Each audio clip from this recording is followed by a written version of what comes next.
Hello, নমস্কার। এলোমেলো channel নিয়ে আবারও হাজির হয়েছি। আজকের ভিডিওর বিষয় আপনারা থাম্বনেলে দেখেছেন, সেই জন্য সেটা আর বলছি না। দেখুন, আমার ভিডিও প্রধানত সাধারণ মানুষদের নিয়ে আমি ভিডিও করি। আজকে যারা আমার মতো সাধারণ বা গরিব মানুষ যারা, তাদের কোনো অসুখ বিসুখ করলে একমাত্র ভরসা কিন্তু সরকারি হাসপাতাল। এছাড়া আমাদের কিন্তু কোনো গতি নেই। কারণ বর্তমানে বলতে দ্বিধা নেই যে চিকিৎসার খরচা লাগাম ছাড়া, ওষুধপত্রের দামও তাই লাফিয়ে লাফিয়ে বাড়ছে। আমরা সাধারণ গরিব মানুষ কিভাবে ট্রিটমেন্ট করব বুঝতে পারি না, এবং সেই সঙ্গে বাড়ছে খাদ্যদ্রব্যের দাম। সুতরাং এই খাদ্যদ্রব্যের দাম এবং চিকিৎসার খরচা, এই দুটো যদি লাফিয়ে বাড়ে তাহলে সাধারণ গরিব মানুষের কী অবস্থা হয় বুঝতেই পারছেন। না খেয়ে আমরা থাকতে পারবো না, খেতে আমাদের হবেই।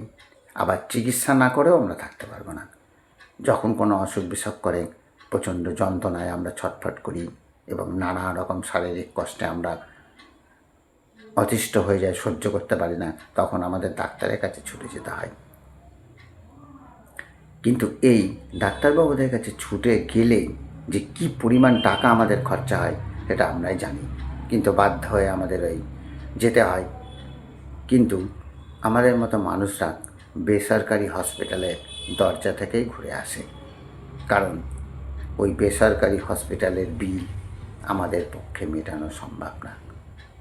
আমাদেরকে সরকারি হসপিটালেই যেতে হয়। সরকারি হসপিটালই আমাদের একমাত্র গতি। জানি সেখানে হয়তো অনেক সময় আমাদের অসুবিধা হয়, একটা বেডে দুজনকেও থাকতে হয়। কি করা যাবে, অনেক রুগীর চাপ, বাধ্য হয়ে সেটা তো মেনে নিতেই হবে।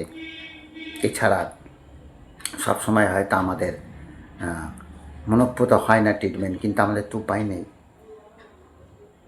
চিকিৎসার জন্য তো ওখানেই থাকতে হবে, কারণ বেসরকারি হসপিটালের গেটের গণ্ডি পেরোনোর সাহসটুকু আমরা করতে পারি না। ভেতরে গিয়ে চিকিৎসা কী করাবো, বাইরে থেকে শুধু দেখতে হয়, দেখে চলে আসি। যদি একবার কোনো কারণে বাধ্য হয়ে সরকারি হসপিটালে বেড না পেয়ে বেসরকারি হসপিটালে যায়, তো একদিন দুদিন থাকার পরে যখন বিলের অঙ্কটা দেখি, তখন আর একটা দিন ওখানে ওয়েট করতে পারি না। বাধ্য হয়ে নিজ দায়িত্বে সেই বেসরকারি হসপিটাল থেকে চলে এসে আবার সরকারি হসপিটালেই আমাদের যেতে হয়। কারণ ওই যে দুদিনের জন্য গিয়েছিলাম, সেটা বেসরকারি হসপিটালে যাওয়াটা আমাদের ট্রিটমেন্টের জন্য নয়, সরকারি হসপিটালে বেড পাইনি বলে গিয়েছিলাম। সুতরাং সাধারণ আর গরিব মানুষের চিকিৎসা এখন হাতের নাগালের বাইরে। চিকিৎসার খরচ এতটাই বেড়ে গিয়েছে, সেটা আমরা যারা নিয়মিত ট্রিটমেন্ট করি, বিভিন্ন হসপিটালে ঘুরে বেড়াই,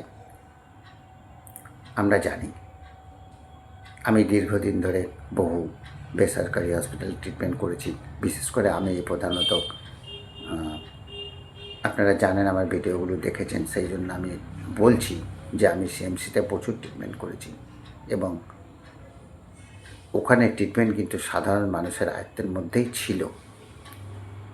বর্তমানে একটু বেড়ে গেছে রেট, কিন্তু তবুও এখনও ওখানে সাধারণ মানুষ ইচ্ছে করলে ট্রিটমেন্ট করতে যেতে পারেন, এবং তাদের সাধ্যের মধ্যে ট্রিটমেন্ট এখনও হয়তো ওখানে গেলে পাওয়া যায়। কিন্তু এখানে বেসরকারি হসপিটালে যা বিলের বহর আমাদের পক্ষে হয়তো সম্ভব হয়ে উঠবে না।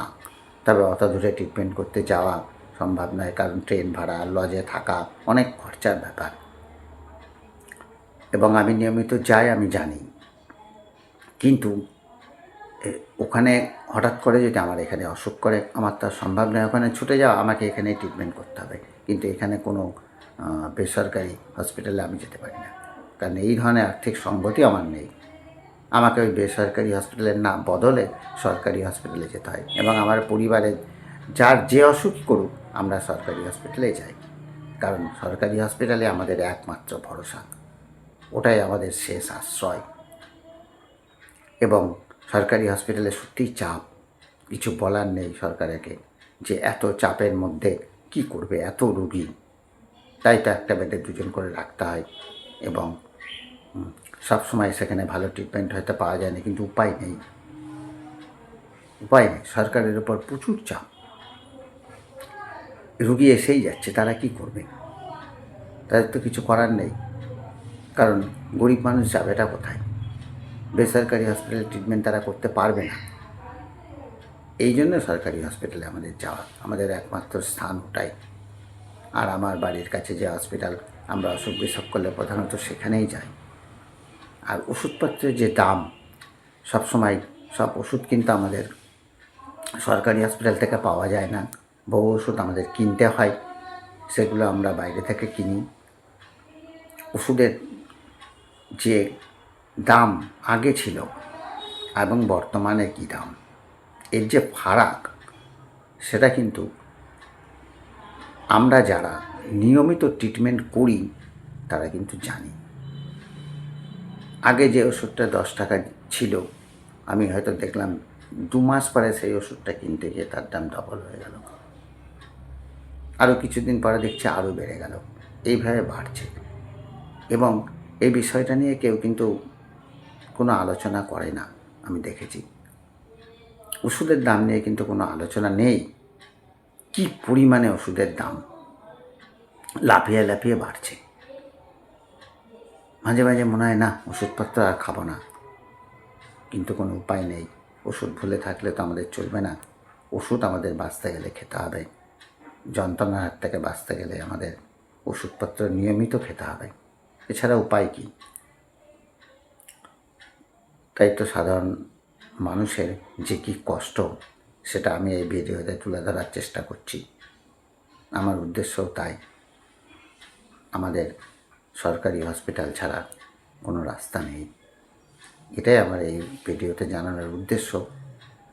আপনারা চেষ্টা করবেন যাতে অসুখ বিসুখ না হয়, এই বিষয়টা, অর্থাৎ prevention is the better than cure, এই কথাটা মাথায় রাখবেন। অসুখ হয়ে গেলে তো চিকিৎসা করতে হবে, কিন্তু অসুখ যাতে না হয় এই কথাটা আপনারা সর্বদা মাথায় রাখার চেষ্টা করবেন। এটাই আপনাদের কাছে আমার অনুরোধ। যদি ভিডিওটা ভালো লাগে সাবস্ক্রাইব করবেন এবং লাইক করবেন, কমেন্ট করবেন, তাহলে পরবর্তী ভিডিও বানানোর উৎসাহ পাই। ভালো থাকবেন বন্ধুরা, নমস্কার।